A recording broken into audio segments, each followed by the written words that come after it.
Well, it's a Friday, and you know that means only one thing. It's time to take you beyond the final frontier. Dun, dun, dun.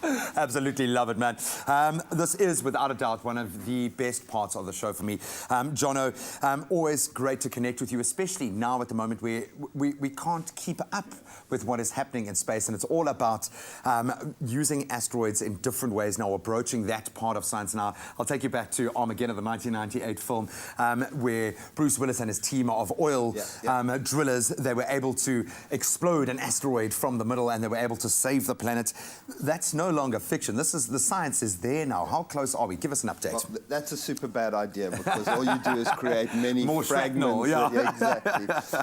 But we've actually started to develop strategies to deal with potential asteroid strikes. It's something we call Damien, which is detecting and mitigating the impact of Earth-bound near-Earth objects.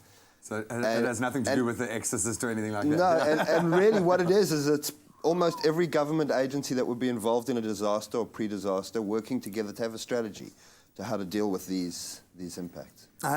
What would be, just to paint a very dark picture, what would be the result of one of these impacts? We've obviously seen craters. We know that we lost dinosaurs to a massive impact. How bad would it be now?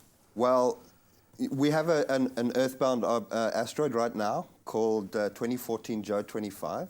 It's 650 meters wide, and it's going to come within 1 million kilometers of Earth on Wednesday. So you'll see it in the sky for 2 nights. Hey, Joe. Hey, Joe. You'll see it in the sky for 2 nights. If that were to strike us at 650 meters, that would be a continental impact.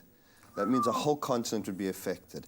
Once we get over a kilometer or so wide asteroid, now we're talking about global crisis. Kind of extinction, yeah. The amount of matter that gets put up into the atmosphere as well. It creates what we call a nuclear winter. It puts the dust in the atmosphere, blocks out the sun, and we have an ice age, and everything dies off.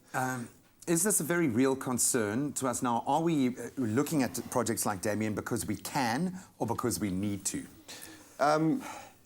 You know, we've catalogued everything that could be global affecting, and there's no real danger there.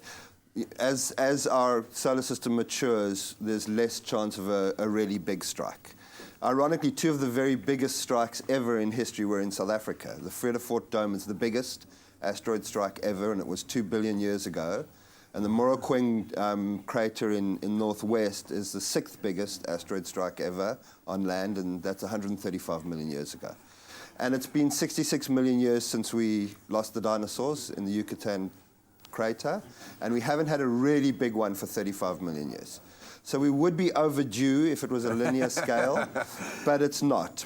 And now our worry is not the big ones, because we know we're fairly safe from them. It's the really small ones. We've only catalogued 10% of the asteroids that could have a regional effect, affect a whole country. And we've catalogued less than 1% of the ones that could destroy a city. So the job is on the shoulders of the number crunchers at the moment. I absolutely love that. Jono, thank you so much for joining us. As always, hugely insightful. And I know the next week that we bring you back, we've got another massive announcement to make. So make sure you join us for the final frontier next Friday. But our Good Friday now continues here on your Feel Good Breakfast Show.